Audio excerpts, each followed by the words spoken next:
날이 많이 차고 또 눈도 많이 와서 길이 어려울 터인데 오늘도 주 앞에 나와 예배로 모이신 여러분들에게 우리 주 예수 그리스도의 은혜와 평강이 충만할 수 있기를 축복합니다. 성도의 특징이 도대체 무엇일까?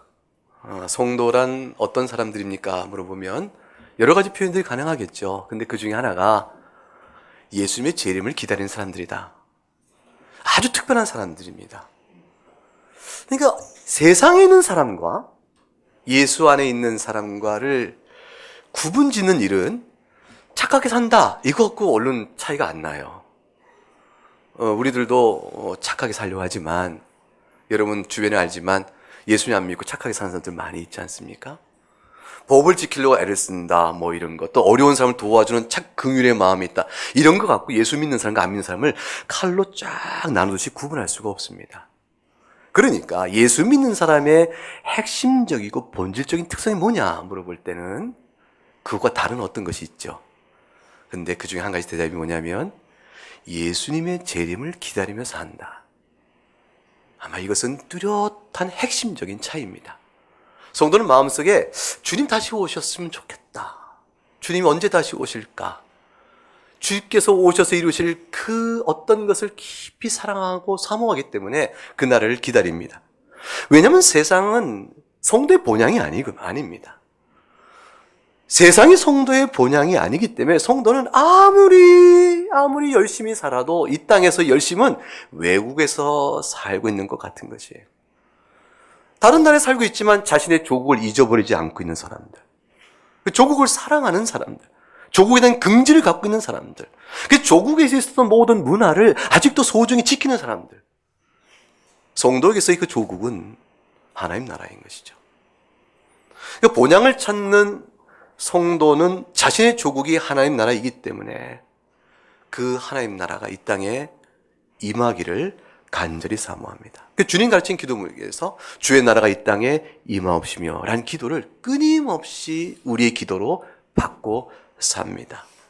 하나님 나라를 사랑하고 하나님 나라를 자랑스러워하며 하나님 나라의 백성 됐다는 사실에 강한 긍지와 삶의 의미와 행복을 갖습니다. 그게 성도입니다. 왜냐하면 그 하나님 나라가 되어지면 약속되어진 성도에게 주실 영광의 분량이 어떤 것이 잘 알기 때문이죠.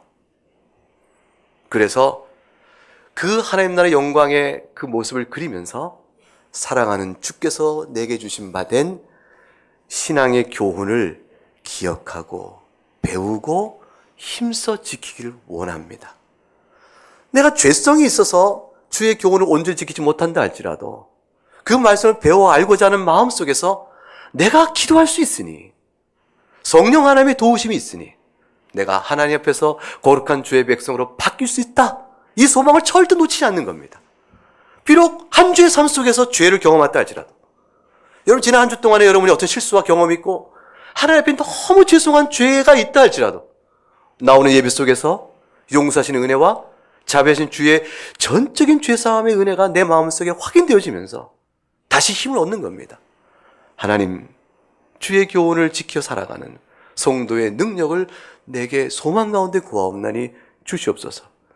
그러니까 성도는 영적인 의미에서 이미 하나님 나라 통치 가운데 사는 사람들이에요.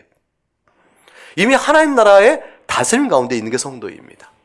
그러니 그 하나님 나라의 영적 통치 가운데 있는 성도는 얼마나 그 하나님 나라가 실제적으로 눈으로 보이고 만질 수 있게끔 보기를 원하겠어요.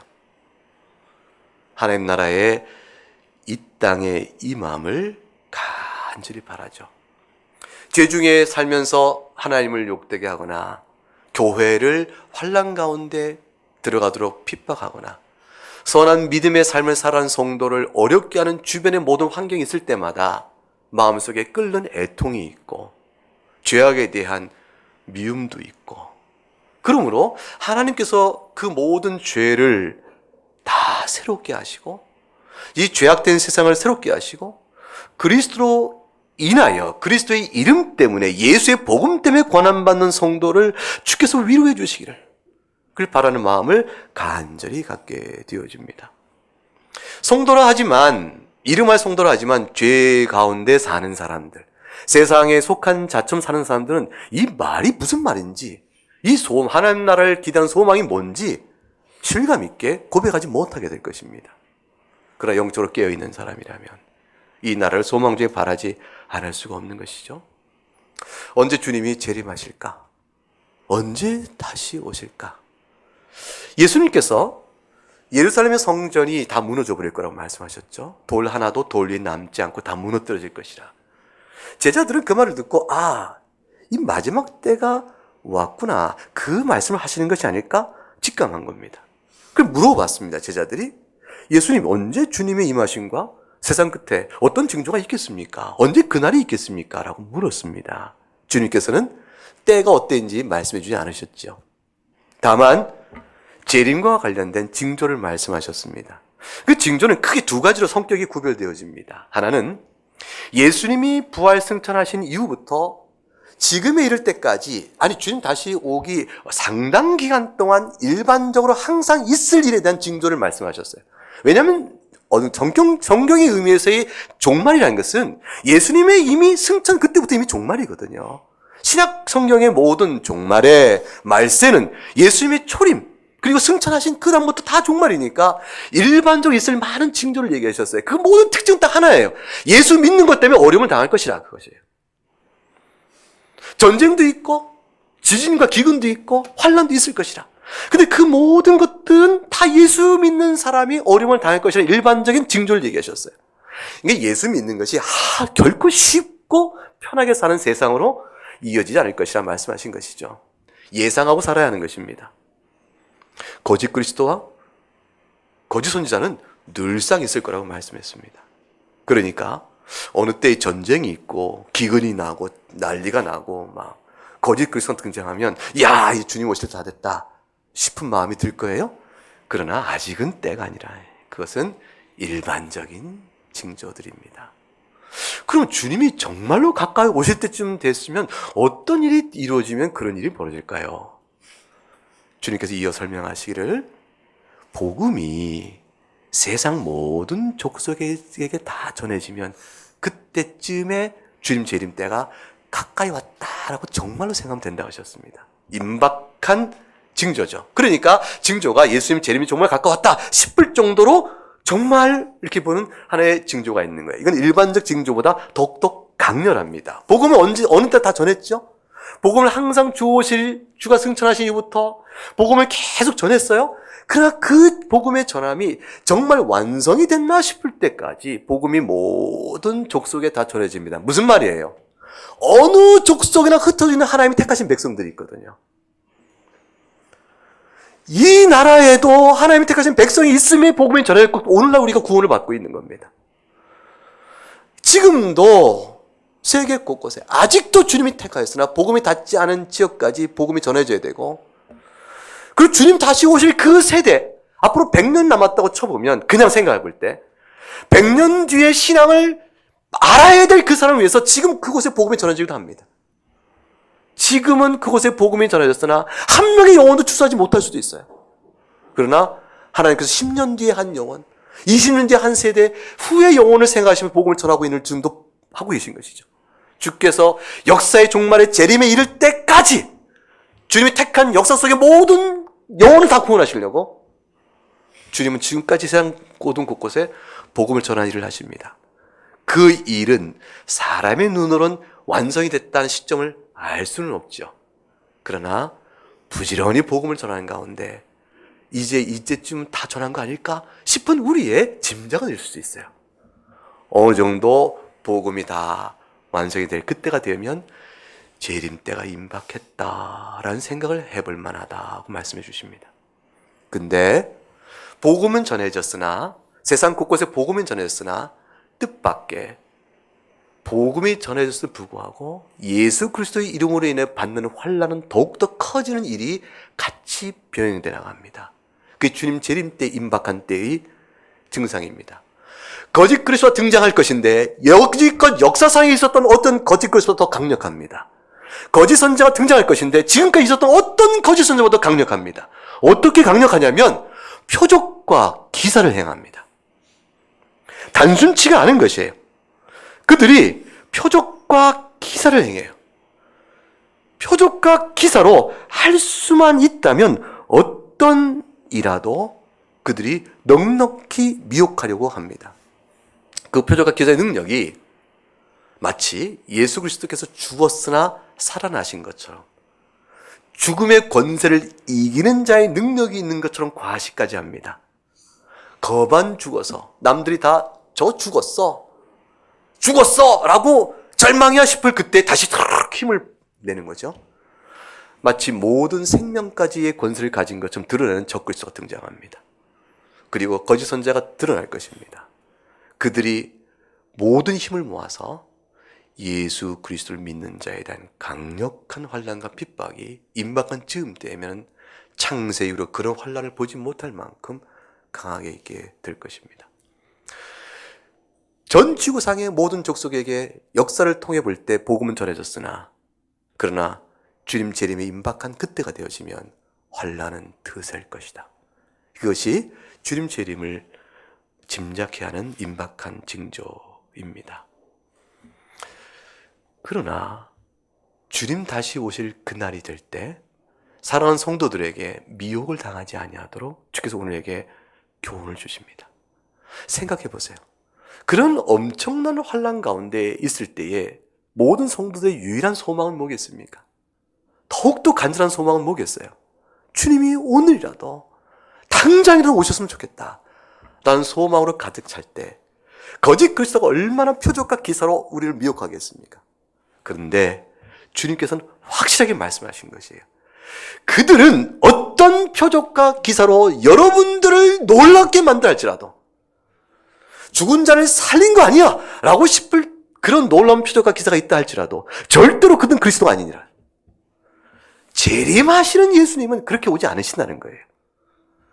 재림하신 예수님은 골방에 있다, 광야에 있다 그런 식으로 오시는 분이 아닙니다. 재림하신 예수님은 어떻게 옵니까? 동쪽에서 번개가 번쩍였다가 서쪽까지 한순간에 오는 것처럼 모든 사람이 한순간에 알 수 있게끔 모든 사람이 볼 수 있게끔 그렇게 이 땅에 오십니다. 오시는 참된 주님의 오심은 오늘 본문에 나오는 것처럼 하늘에서 징조를 보이면서 오신다라고 말씀했습니다. 그 징조가 뭘까요? 자, 30절에 가게 되면 그때 인자의 징조가 하늘에서 보이겠고 그랬습니다. 그 징조가 뭘까? 그건 29절입니다. 읽어볼까요? 그날 환난 후에 즉시 해가 어두워지며 달이 빛을 내지 아니하며 별들이 하늘에서 떨어지며 하늘의 권능들이 흔들리라. 천체 질서가 요동합니다. 주님께서 이 말씀 주신 것은요, 내가 다시 올 때는 우주에 대해 변하여 천체 질서의 요동침이 있을 것이니 이렇게 오지 않으면 그저 죽은 자 살린 것처럼 흉내를 낸다 할지라도 여러분의 욕망과 바람을 이루는 일이 있다 할지라도 아니 전 세계 평화 질서를 구축한다 할지라도 저자야말로 옳은 인류의 소망이겠다 싶은 어떤 지혜와 능력과 그 무엇으로 여러분에게 과시하고 나타난다 할지라도 아니라고 말해요. 그 재림 예수 아닌 겁니다. 예수 그리스도 재림이 아닙니다. 적그리스도인 거예요. 주님의 재림은 오직 딱 한 가지 특성으로 옵니다. 우주적으로 오시는 것이. 천체의 질서가 요동합니다. 감당할 수 없는 충격과 두려움이 압도된 상태 속에서 오게 됩니다. 해가 빛을 잃고 달이 빛을 잃고 해가 어두워지고 별이 떨어진다. 이게는 천체 요동하는 이 모양이 이게 사실적인 묘사일까 아니면 비유일까? 왜냐하면 이것이 사실 약간의 변화가 있어도 기후가 바뀌고 우리가 살기 어려운데 이렇게 해가 어두워지고 달이 빛을 잃고 별이 떨어지는 천체 요동하는 이런 이게 생기면 사람 중에 살 사람이 아무도 없겠고 지구 환경이 완전히 바뀔 텐데 정말 주님이 이렇게 오시기에 이게 사실적인 묘사일까? 아니면 그냥 비유일까? 궁금증이 들 수 있겠죠?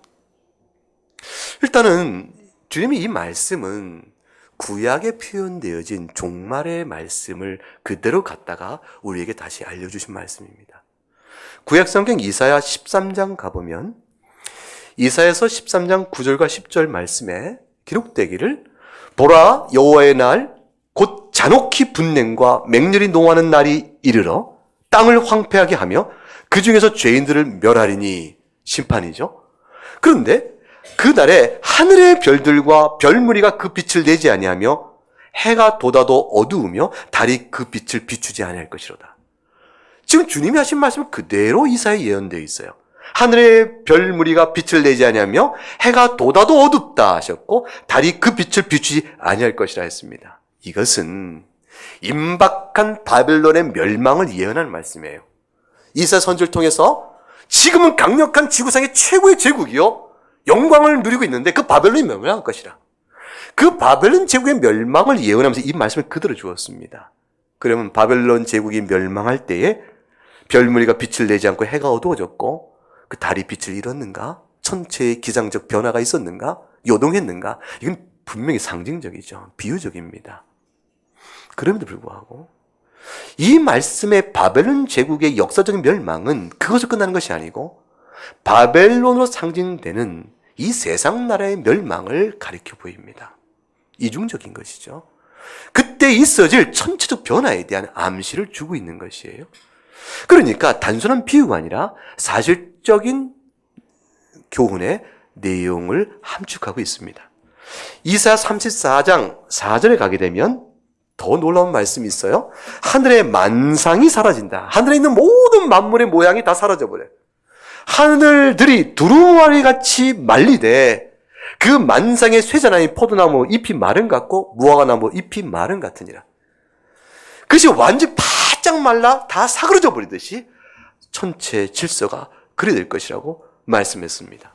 철저한 바벨론에 대한 제국의 바벨론 제국의 멸망을 얘기하는 것이요.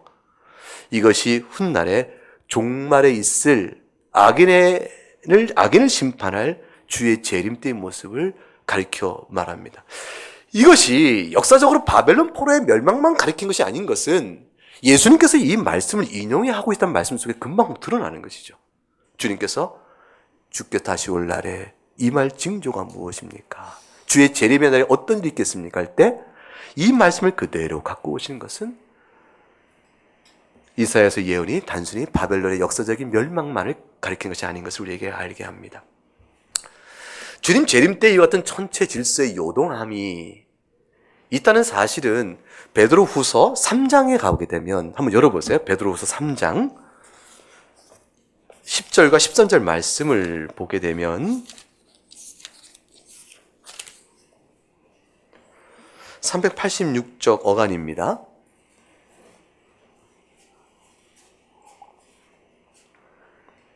10절 말씀 같이 읽어볼까요? 그러나 주의 날이 도둑같이 오리니 그날에는 하늘이 큰 소리로 떠나가고 물질이 뜨거운 물에 풀어지고 땅과 그 중에 있는 모든 일이 드러나리로다. 그렇게 말씀하셨어요. 주의 날이 도둑같이 올 텐데 그 도둑같이 오는 주의 날에 그 날이 되어지면 주님의 재림의 날이 되어지면 역시 베드로 사도 똑같이 표현합니다. 하늘이 큰 소리로 떠나갈 것이라. 그리고 물질이 뜨거운 물에 풀어질 것이라. 땅과 그 중에 있는 모든 일이 드러나리라. 천체, 이미 우리가 알고 있는 자연 질서 안에 큰 요동함과 변혁이 있을 것을 의미하는 겁니다. 여지껏 경험하지 못했던 일들이 벌어지는 것이에요. 아니 어떻게 이런 일이 있을 수 있지? 그런 일들이 벌어진다 그 말씀입니다. 모든 것이 이렇게 풀어지리니 11절 너희가 어떠한 사람이 되어야 마땅하냐. 거룩한 행실과 경건함으로 하나님의 날이 임하기를 바라보고 간절히 사모하라. 그날에 하늘에 불에 타서 풀어지고 물질이 뜨거운 불에 녹아지려니와 우리는 그의 약속대로 의가 있는 곳인 새하늘과 새 땅을 바라보도다. 이 같은 천체의 질서의 변화는 한 가지 목적을 하는 것이죠. 그건 뭐냐면 새하늘과 새 땅을 만들어 가심이에요.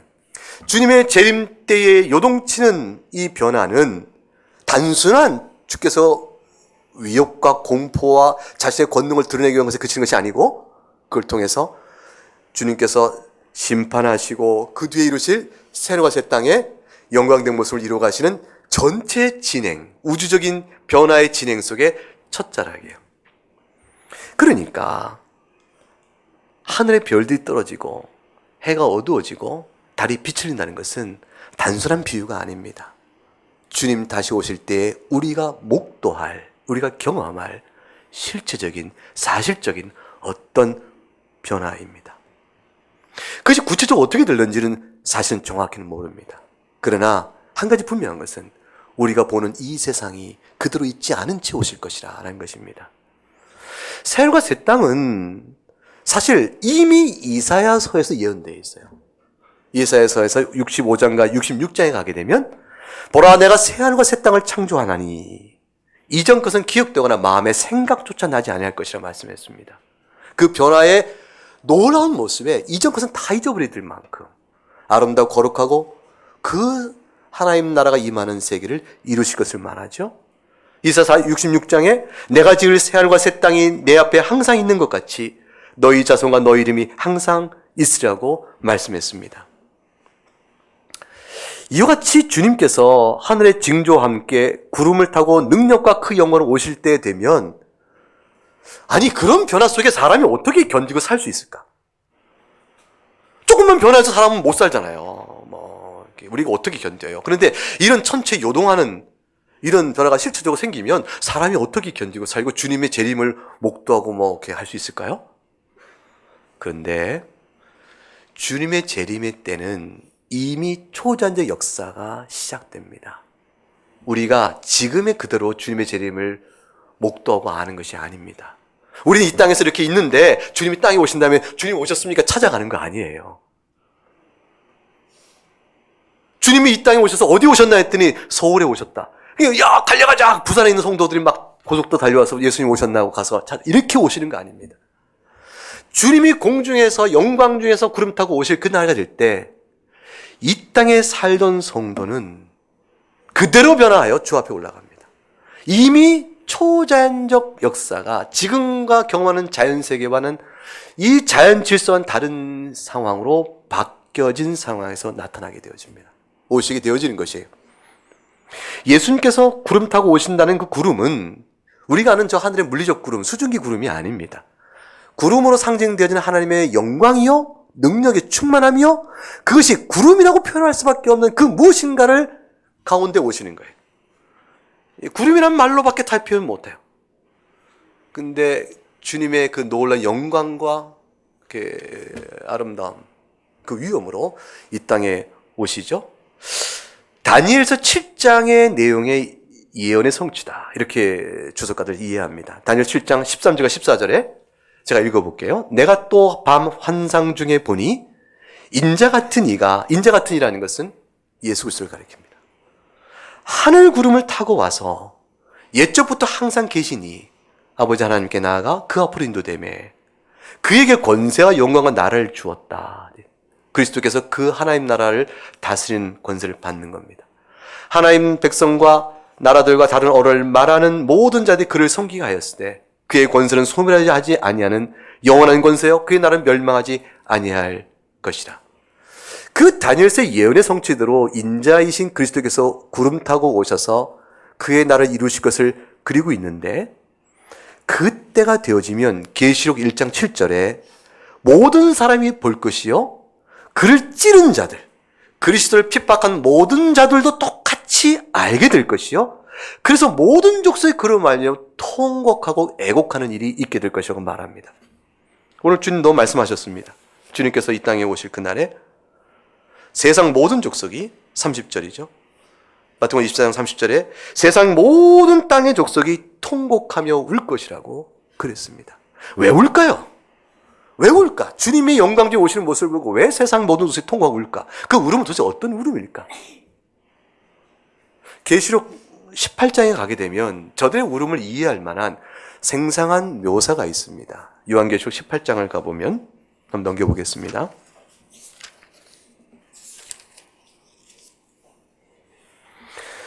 요한계시록 18장 1절과 2절 말씀에 이 일 후에 다른 천사가 하늘에서 내려온 것을 보니 큰 권세를 가졌는데 그의 영광으로 땅이 환하여 지더라. 힘차는 음성으로 외쳐 이르되 무너졌도다 무너졌도다 큰 성 바벨론이여 귀신의 처소와 각종 더러운 영이 모이는 것과 각종 더럽고 가증한 새들이 모이는 것이 되었도다. 저들이 통곡하고 애곡하는 것은 그날에 있을 그 강력한 성, 큰 성, 모든 것을 다 제압하고 능력으로 영원토록 견고했을 것 같은 그 바벨론 성이 무너져 버린 것 때문입니다.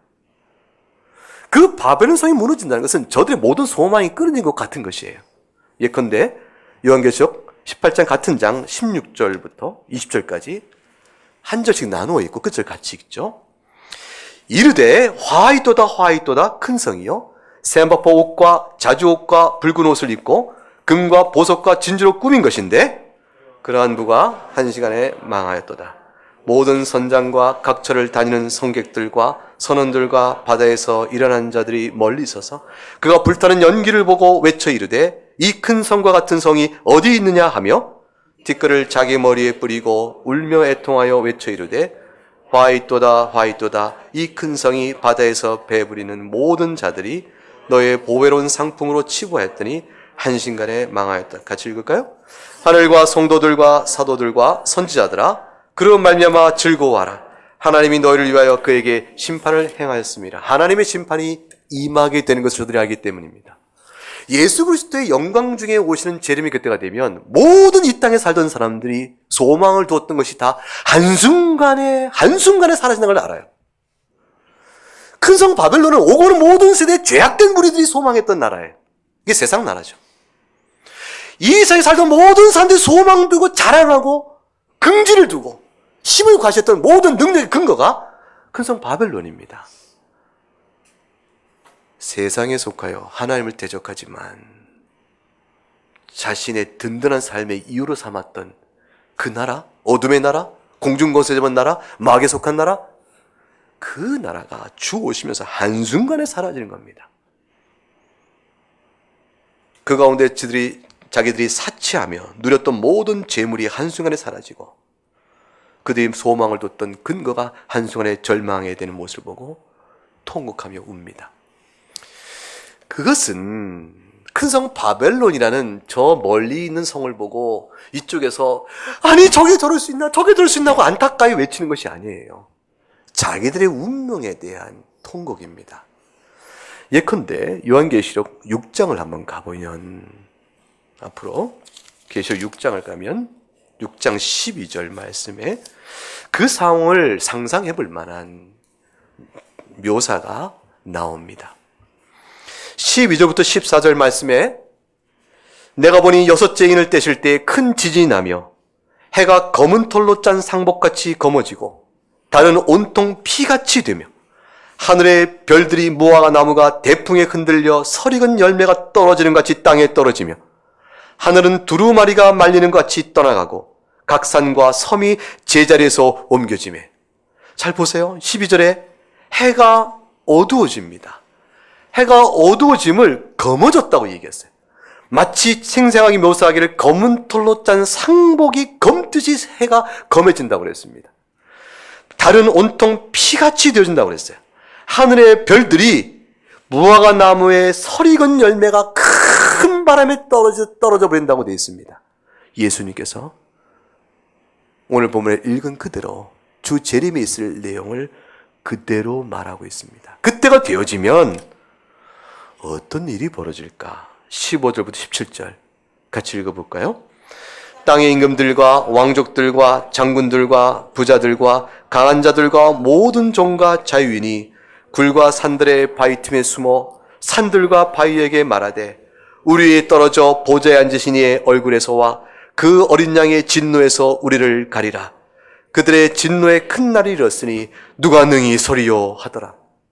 그 날이 임하게 되어지면 땅의 임금, 모든 자들이 그에게 힘있다 말했던 임금이요, 왕족이요, 장군이요, 부자요, 아니 자유로운 사람이요, 아니 종로, 그 신분과 계급이 어떠하든 그들이 세상에 누렸던 권세가 어떠하든 그 모든 것들이 다 헛되이 돌아가서 그들이 어린 양의 진노를 두려워하여 그 진노를 당하느니 차라리 산에 깔려 죽는 게 낫겠다고 할 만한 상태로 오게 된다 그 말이죠. 그 큰 산이 무너져 내려 나를 삼켜버리길 내가 원하노라. 그 큰 바위들이 나를 내리찢어 내가 그가 깔려 죽기를 원하노라. 누가 그 어린 양의 진노에서 살아나겠느냐? 누가 그 진노의 무서움을 감당하겠느냐? 그것이 저들의 울부짖음이 될 것이라 말합니다. 마귀는 아는 겁니다.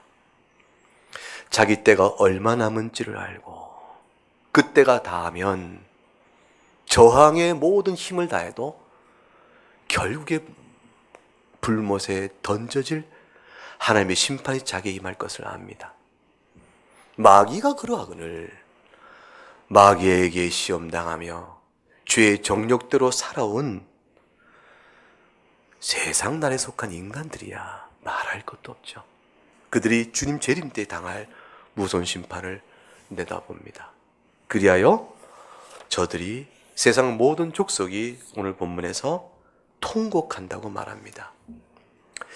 이 통곡이 혹시 그때라도 내가 예수가 정말 그런 줄 몰랐다.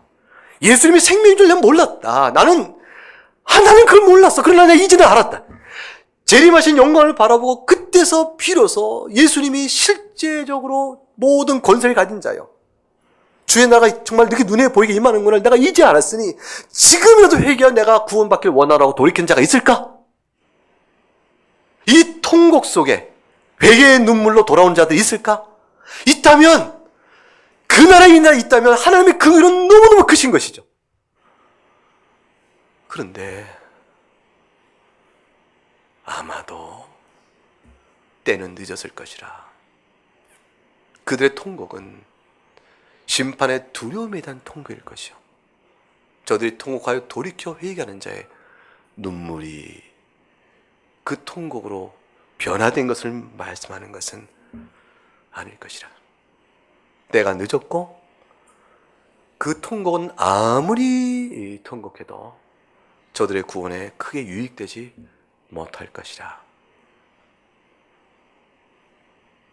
예수를 믿고 구원을 받는다는 것은 정말로 하나님의 은혜입니다.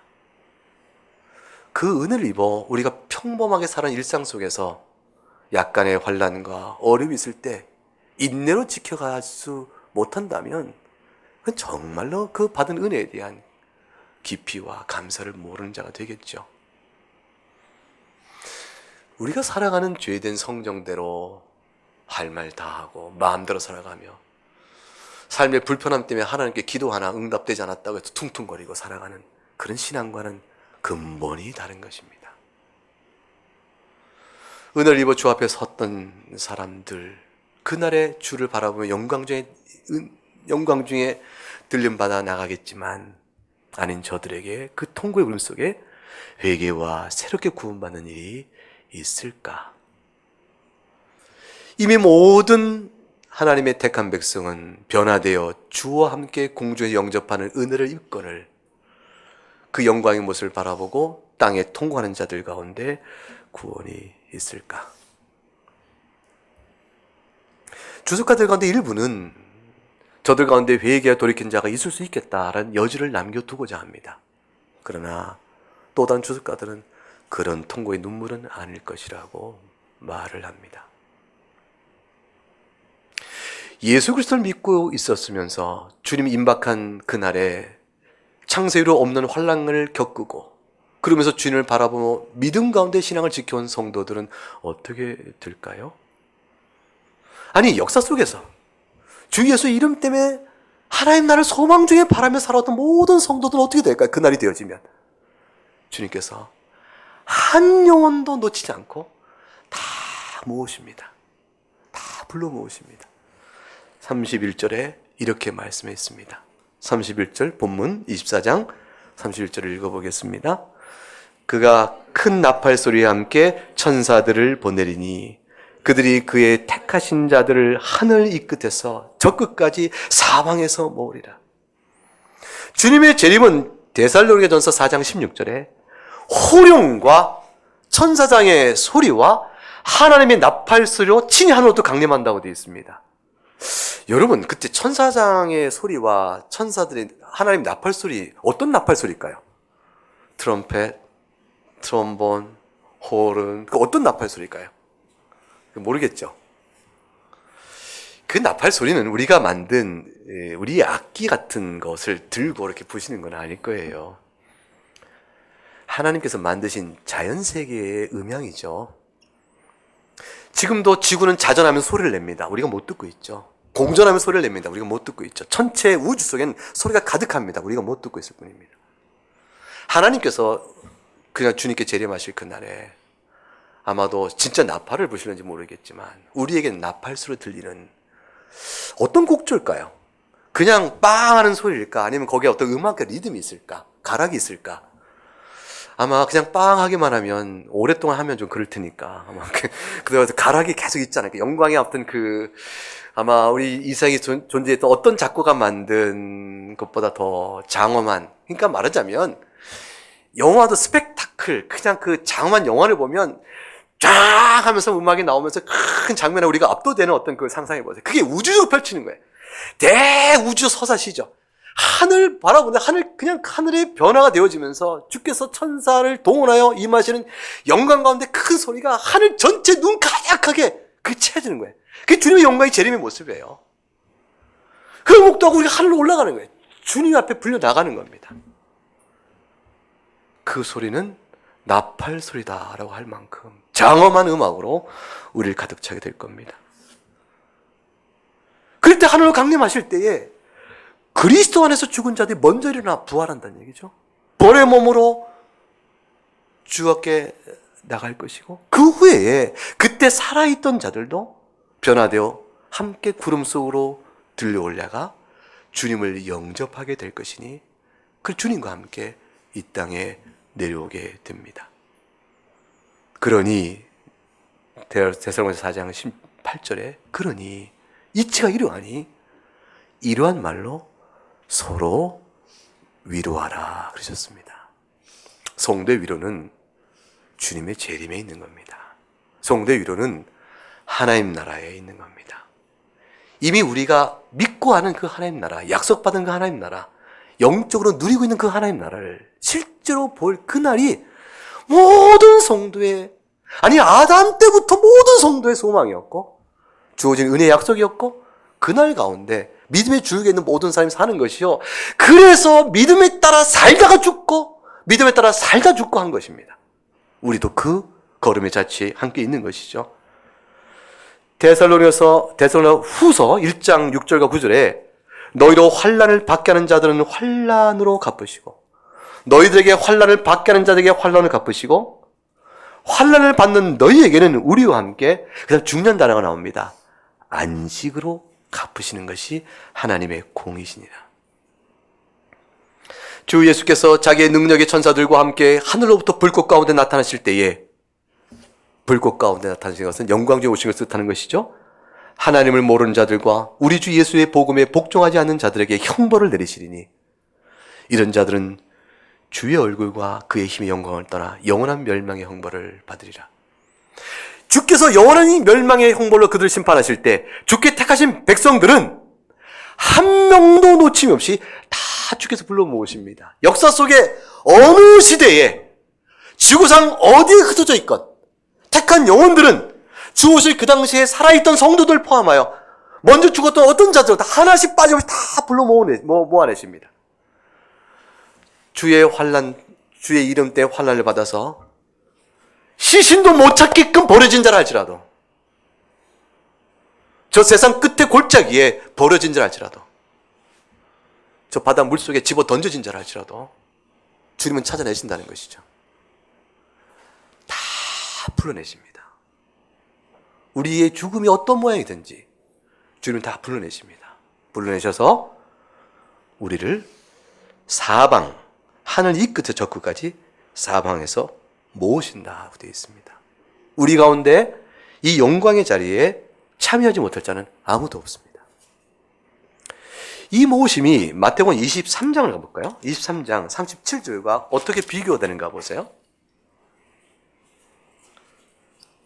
마태복음 24장 37절 말씀 같이 읽습니다.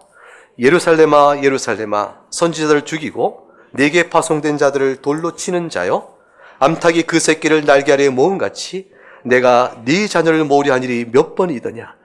그러나 너희가 원하지 아니하였도다. 그렇게 하나님께서 이스라엘에 종들을 보내주셨습니다. 제발 돌아오라. 그렇게 하나님께서 선지자를 보내셨으나 내가 너에게 파송한 자마다 너희가 돌로 쳐 죽였으며 암탉이 그 병아리 새끼를 날개에 모음같이 솔개어 매가 빙빙 도니까 그 죽일까봐 새끼를 불러 모으는 암탉처럼 내가 너희를 불러 모으기를 몇 번이나 했으나 너희가 원하지 아니하였다. 근데 주의 말씀을 외면하고 강팍한 심령으로 하나님의 말씀을 듣기를 거부했던 모든 자는 다 버려질 것이지만 반대로 주의 말씀 앞에 어린 살처럼 순한 마음으로 돌이켜 회개하며 그는 은혜를 입어 주 앞에 나온 모든 백성은 하나도 놓침이 없이 암탉이 병아리를 자기 품에 싹 한 듯 다 모으신다는 것입니다. 마태복음 23장에 암탉이 병아리를 모은다는 모음과 오늘 본문에 하늘 이 끝 저 끝까지 사방에서 모을 것을 모은다는 말은 똑같은 단어예요. 표현력이 같습니다. 주님이 이렇게 모으고 생명을 보호하고 지키며 안식을 그들에게 주겠다 말씀하신 겁니다. 이 보호하심이 재림 때에 우리를 부활을 시켜서 우리가 주님을 어린 양의 혼인잔치에 참여하듯 주님을 뵐 그날에만 비로소 실현되는 것이 아니고 지금도 이 은혜 가운데 우리가 있는 것이에요. 그래서 짧은 한평생 나그네 길을 믿음 가운데 살아갈 수 있는 겁니다. 주의 도우심이 아니고 우리가 어떻게 믿음을 지켜요? 주의 은혜가 아니고 어떻게 우리 가운데 시작된 이 선한 믿음의 길이 우리 가운데 완성에 이룰 수 있겠어요? 삶의 형편이 어떠하든지 여러분의 놓인 각각의 삶의 처지가 어떠하든지 하나님께 여러분 사랑을 붙드시고 계신 겁니다.